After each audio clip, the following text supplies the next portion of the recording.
В одном спортивном зале на юге Калифорнии проходили закрытые тренировки по боевым искусствам. Это был зал не для широкой публики, здесь тренировались профессиональные каскадеры, бойцы ММА и начинающие актеры, которым предстояло участвовать в сценах драк. Руководил занятиями жесткий инструктор по имени Майкл Джарретт.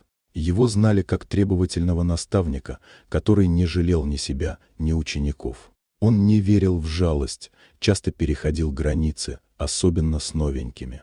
Однажды на тренировку пришла девушка лет 20 с короткими темными волосами и крепкой, но худощавой фигурой. В анкете она указала имя Джессика Райдер. Она не привлекла особого внимания.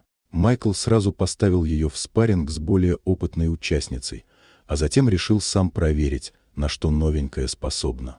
Во время демонстрационного захвата он грубо выкрутил ей руку за спину. Она просила остановиться, но он проигнорировал ее. В попытке показать силу и авторитет, он резко дернул и мгновенно услышал характерный хруст. Рука была сломана.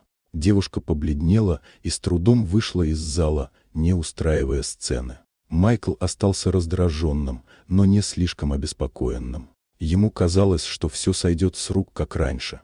На следующий день ему позвонил владелец зала и попросил срочно приехать. Там его уже ждал мужчина в черной одежде, с тяжелым взглядом и плавной, почти кошачьей походкой. Это был Стивен Сигал. Оказалось, что Джессика его дочь, которая пришла на тренировку инкогнито, чтобы не выделяться. Она давно хотела пробиться сама, без знаменитого имени. Разговор был коротким, без угроз, без криков. Сигал действовал не как актер, а как человек, привыкший решать вопросы в закрытых кругах. Через 2 дня у Майкла отобрали лицензию на преподавание. Появились старые жалобы, которые раньше игнорировались. Несколько его бывших учеников вдруг заговорили о травмах, полученных в его классе. Пошли проверки. Финансовая отчетность зала тоже попала под наблюдение. Майкл быстро исчез из поля зрения. Зал сменил руководство. Джессика после восстановления продолжила заниматься под другим именем, но уже в другом штате.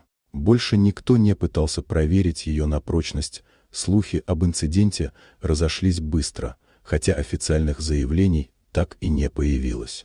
Сигал, как говорили, сделал то, что сделал бы любой отец. Только тише и куда эффективнее. Дорогие друзья, если вам понравилось видео, поставьте лайк, а также подписывайтесь на канал, впереди еще много интересного.